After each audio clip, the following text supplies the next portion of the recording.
क्या आप जानते हैं कि रावण ने भी स्वर्ग जाने के लिए हर संभव प्रयास किया था? आइए जानते हैं कैसे। उत्तराखंड के लोकप्रिय तीर्थ स्थलों के तौर पर आस्था का केंद्र बन चुके ऐसे स्थल जहां आज भी स्वर्ग जाने की सीढ़ियां मौजूद है। कहा जाता है कि इन सीढ़ियों का निर्माण परम विद्वान ब्राह्मण रावण द्वारा कराया गया था। विष्णु पुराण के मुताबिक सूर्य और ध्रुव के बीच के 14 लाख योजन के अंतर का स्वर्ग लोक कहा जाता है। सनातन धर्म के लोगों के लिए स्वर्ग और नरक का विशेष महत्व है। कहा जाता है कि जो लोग अच्छे कर्म करते हैं, मरने के बाद उनकी आत्मा स्वर्ग लोक जाती है।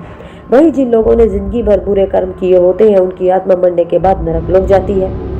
धार्मिक मान्यता अनुसार स्वर्ग में देवी देवताओं का वास होता है, लेकिन धरती पर ऐसा भी एक रास्ता है जिस पर चलकर बिना मृत्यु के ही स्वर्ग जाया जा सकता है। पुरानी कथाओं में बताया गया है कि रावण ने धरती से स्वर्ग तक जाने के लिए ऐसी ही 4 अलग अलग जगह सीढ़ियां बनाई थी। इसको लेकर आज भी धार्मिक ग्रंथों में मिलता है।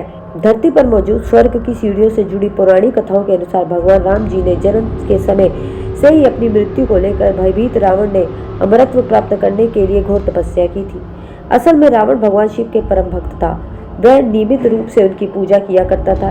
एक बार रावण ने महादेव को प्रसन्न करने के लिए अपने 10 सिर में से एक सिर काट दिया और उसे शिव जी को अर्पित कर दिया। रावण का त्याग देखकर शिव जी खुश हुए और वह खुद धरती पर आए। तब रावण ने शिव जी से अमर होने का वरदान मांगा। शिव जी ने रावण से कहा कि अगर वह धरती पर अपने हाथों से स्वर्ग तक जाने के लिए 5 सीढ़ियों का निर्माण करेगा तो वह उन्हें अमर होने का वरदान दे देंगे। रावण ने 4 सीढ़ियां तो बना ली, लेकिन आखिरी सीढ़ी बनाते समय उसे नींद आ गई थी। जब वह जागा तो सुबह हो गई थी। उसके बाद रावण की अमरता की कामना मन में ही रह गई। इस प्रकार स्वर्ग तक जाने की 5वीं सीढ़ी बनाने का उसका कार्य अपूर्ण रह गया।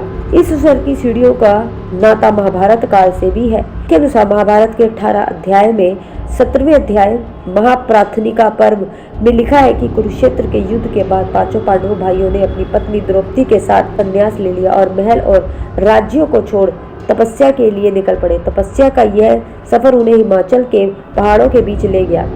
स्वर्ग की ओर अपने इस आखिरी सफर पर बढ़ते हुए हर किसी को एक एक कर अपने कर्मों का फल मिलने लगा।